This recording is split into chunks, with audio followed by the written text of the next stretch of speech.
Good afternoon. विश्व इतिहास के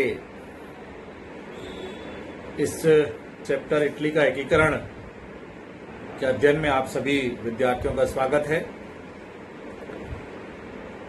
जर्मनी का एकीकरण हो या इटली का एकीकरण हो, हम देखते हैं कि इसमें कुछ विशेष व्यक्तियों की भूमिकाएं बहुत महत्वपूर्ण है। बिस्मार्क यदि नहीं होते तो जर्मनी का एकीकरण लगभग असंभव नजर आता है। इसी प्रकार से इटली के एकीकरण में हम देखते हैं कि मैज़िनी ने स्वतंत्रता और एकीकरण का प्रारंभ किया। फिर गेरिबाल्डी आए, उन्होंने दूसरे चरण में इस एकीकरण को मजबूती प्रदान की और लगभग इटली को एकीकरण की तरफ ले गए। लेकिन इसको पूर्ण किया कैबूर ने।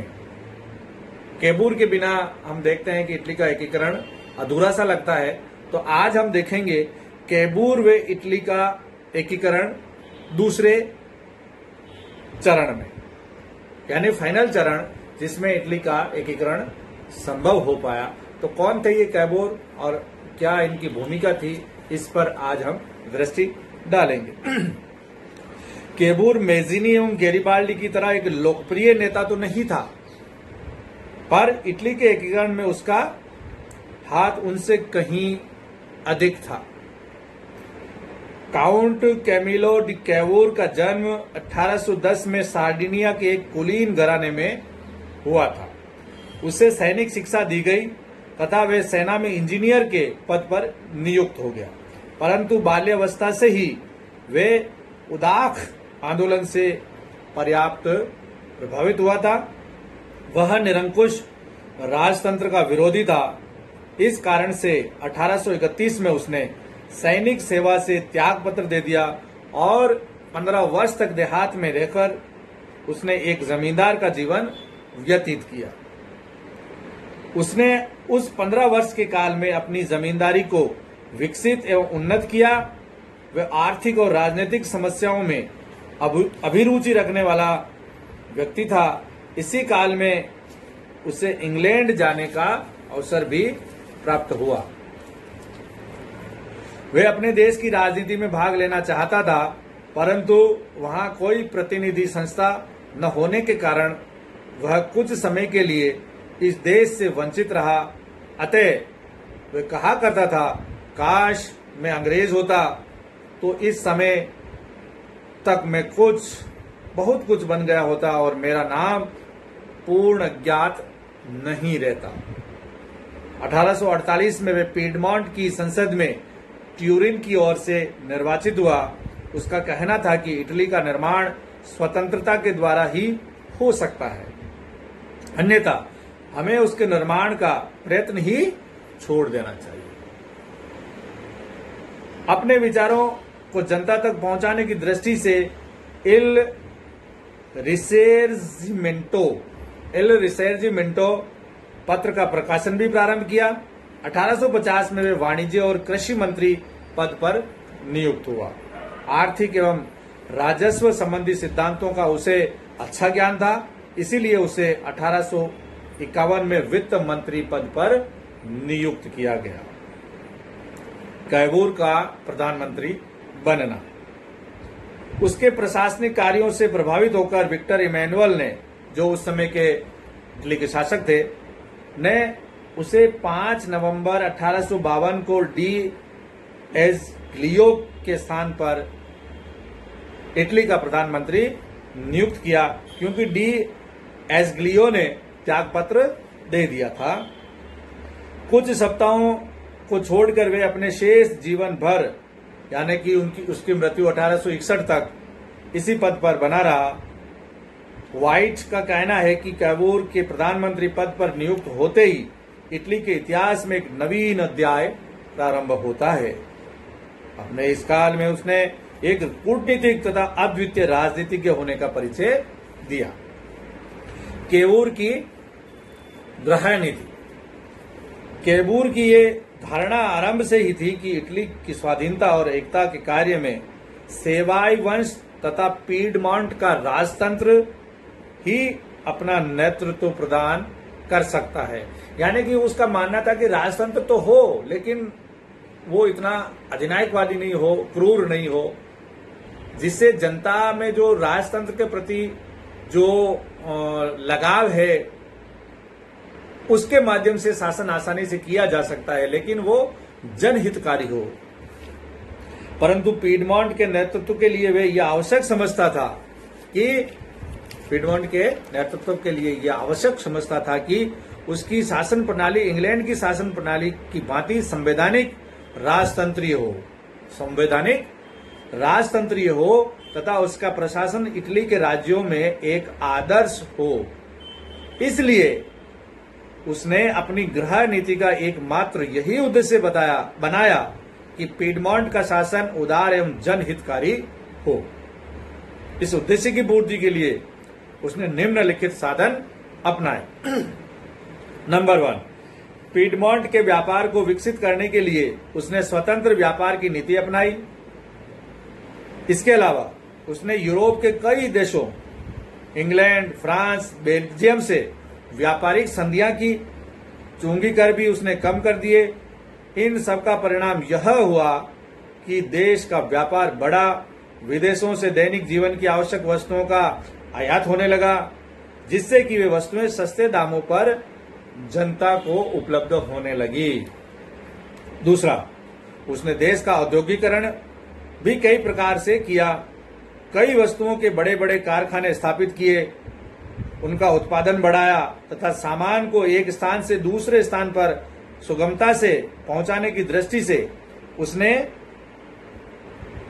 यातायात के साधनों का भी विकास किया। 1854 में उसने ट्यूरिन से जिनेवा तक रेलवे लाइन बिछवा दी। तो इस प्रकार विकास के कार्य करते हुए उसने अपनी गृह नीति और आंतरिक नीति को इस प्रकार से बनाया कि जनता का भी लाभ हो, जनता को फायदा भी पहुंचे और राजतंत्र भी जिंदा रहे। तीसरा, व्यापार को विकसित करने के लिए उसने बैंकों की स्थापना की तथा सहकारी समितियां स्थापित की। फिर उसने चौथा काम यह किया, कृषि के विकास के लिए उसने किसानों को ऋण देने की व्यवस्था की, देश के दलदली मैदानों को कृषि के योग्य बनाया। इसके अलावा उसने नहरों का जाल सा बिछा दिया। तो इस प्रकार से उसने आंतरिक सुधार करके बहुत कुछ करने का प्रयास किया।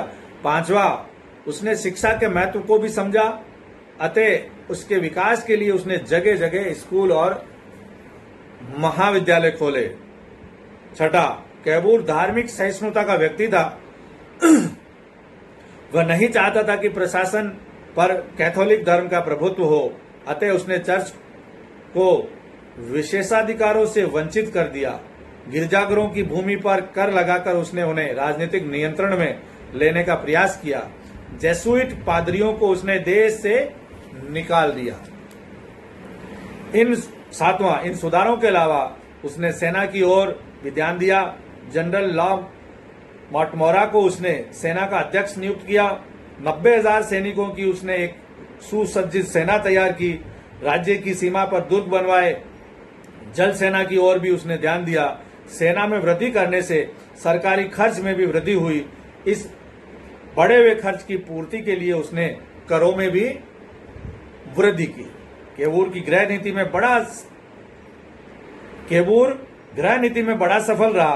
पीडमॉन्ट जैसे छोटे व गरीब राज्य को उसने सुदृढ़, समृद्ध एवं आदर्श राज्य के रूप में परिणित कर दिया। केवूर की विदेश नीति व एकीकरण के प्रयास। देखिए, आंतरिक स्थिति मजबूत करने के बाद में उसने अपनी कूटनीति, राजनीति और विदेश नीति को मजबूत करने के लिए प्रयास प्रारंभ कर दिए, क्योंकि बिना विदेश नीति को मजबूत किए हुए आप एक छोटे राज्य का एकीकरण नहीं कर पाएंगे। क्योंकि ऑस्ट्रिया, फ्रांस, इंग्लैंड जैसे शक्तिशाली जो देश उसके चारों तरफ थे, इस कारण से उसने अपनी जो विदेश नीति है उसको भी सुदृढ़ करने के प्रयास प्रारंभ किए। तो क्या किया उसने? केवूर प्रारंभ से ही इटली में विदेशी सत्ता के विरुद्ध था। वे इटली का एकीकरण पीडमॉन्ट के राजा के नेतृत्व में चाहता था। वह चाहता था कि इटली से ऑस्ट्रिया का प्रभुत्व समाप्त कर दिया जावे तथा अन्य निरंकुश राज्यों को समाप्त कर इटली में पीडमॉन्ट के शासन के नेतृत्व में एक वैधानिक राजतंत्रीय शासन व्यवस्था कायम की जावे। इसके लिए वे 1852 से 1861 तक निरंतर प्रयास करता रहा। उसके इस 8 वर्षीय राजनीतिक जीवन को हम 3 काल में विभक्त कर सकते हैं। पहला, 1850 से 1856 तक, इस पहले काल में उसने क्रीमिया युद्ध में भाग लेकर इटली का गौरव बढ़ाया। क्रीमिया का युद्ध जिसमें लगभग सारा यूरोप और एशिया के बहुत सारे लोग देश लड़ रहे थे अपने अपने स्वार्थों के, तो केवूर ने भी उसमें सक्रिय भूमिका निभाई और उससे इटली का जो गौरव है वो अंतर्राष्ट्रीय बिरादरी में बढ़ गया। पेरिस सम्मेलन में भाग लेकर उसने इटली की समस्या को यूरोप की समस्या बना दिया। आर्थिक सुधारों से उसने देश की जनता को अपना बना लिया। दूसरा काल जो 1856 से 1859 तक का था, इस काल में उसने हस्तक्षेप की नीति से ही समाप्त करने की नीति अपनाई। वह इस निष्कर्ष पर आ पहुंचा कि बिना ऑस्ट्रिया के प्रभाव को समाप्त किए इटली का एकीकरण नहीं हो सकता और ऑस्ट्रिया को बिना विदेशी सहायता के परास्त नहीं किया जा सकता। अतः इस काल में उसने फ्रांस की सहायता से ऑस्ट्रिया का प्रभुत्व इटली से हटाने का प्रयास किया।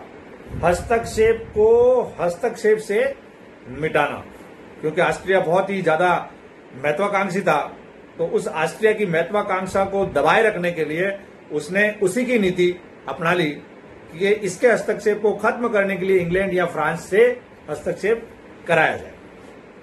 तीसरा काल, जनवरी 1860 से उसकी मृत्यु जून 61 तक प्रधानमंत्री पद पर फिर आते ही उसने उद्घोषित किया कि इटली के एकीकरण के लिए अब हस्तक्षेप की नीति अपनानी चाहिए। अतः उसने नेपोलियन तृतीय को समझाने का प्रयास किया कि वे इटली के मामले में हस्तक्षेप करें। उसकी इस नीति का इंग्लैंड ने भारी समर्थन किया। प्रथम काल में उसने अपने उद्देश्य पूर्ति का साधन उसने कूटनीति को बनाया। इस नीति के प्रदर्शन का अवसर उसे क्रीमिया के युद्ध में प्रस्तुत किया। 1854 में क्रीमिया का युद्ध प्रारंभ हुआ। इस पर केवूर को कोई आश्चर्य नहीं हुआ। केवूर एक मित्र की तलाश में था और इंग्लैंड और फ्रांस ही दो ऐसे राष्ट्र थे जो इटली के मित्र बन सकते थे। केवूर के संबंध इंग्लैंड से फ्रांस की अपेक्षा अच्छे थे, परंतु उस समय वह फ्रांस को अधिक महत्व दे रहा था, क्योंकि इंग्लैंड के पास नौसेना अधिक थी। फ्रांस अपनी सैनिक शक्ति के बल पर उस समय यूरोप में सर्वाधिक शक्तिशाली बना हुआ था। उसके अतिरिक्त फ्रांस का शासक नेपोलियन तृतीय महत्वाकांक्षी व साहसिक व्यक्ति था। नेपोलियन इटली के एकीकरण में रुचि भी रखता था। अतः केवूर कहा करता था, हम चाहे अथवा न चाहे हमारा भाग्य फ्रांस पर निर्भर करता है। हम चाहे अथवा न चाहे हमारा भाग्य फ्रांस पर निर्भर करता है। परंतु उसे फ्रांस के साथ मित्रता करने का कोई अवसर नहीं मिल रहा था। वह अवसर उसे क्रीमिया युद्ध ने प्रदान कर दिया। क्रीमिया के युद्ध में रूस के विरुद्ध इंग्लैंड व फ्रांस संयुक्त रूप से टर्की की सहायता कर रहे थे। केवूर ने बिना किसी शर्त के जनरल ला मोंटमोरा के नेतृत्व में अपनी सेना के 17,000 सैनिक युद्ध में भेज दिए। केवूर की सेना ने 16 अगस्त 1855 के चेरनया के युद्ध में अच्छी वीरता का प्रदर्शन किया। युद्ध में इंग्लैंड व फ्रांस के सहयोग से टर्की की विजय हुई और शांति स्थापना के लिए उन्होंने पेरिस में एक सम्मेलन आमंत्रित किया और उस सम्मेलन में ऑस्ट्रिया के विरोध के बावजूद केवूर को आमंत्रित किया गया और उसे उचित सम्मान दिया गया। तो इस प्रकार से अपनी कूटनीति व समझबूझ के सहारे केवूर ने एक अवसर ढूंढा जो क्रीमिया युद्ध के रूप में उसे मिला और उसमें भाग लेकर के उसमें अपनी सेना की शक्ति का प्रदर्शन करके फ्रांस और इंग्लैंड की जो राजनीति है, वहां के जो नेता है, वहां के जो शासक थे, उनकी नजरों में वो चढ़ गया और आखिरकार उसे जो पेरिस का शांति सम्मेलन हुआ, जिसमें क्रीमिया युद्ध के बाद में जो समझौते हुए या जो संधियां हुई, उसमें उससे भारी महत्व मिला। तो ये सब परिस्थितियां कैवूर ने प्रस्तुत की, जिसके कारण इटली का एकीकरण संभव हो पाया। आज बस इतना ही। अगले चैप्टर में हम अगले बिंदु में जब हम देखेंगे कैवूर और पेरिस सम्मेलन का महत्व। धन्यवाद। Professor Jalaluddin Kathat, SD government college, Beawar.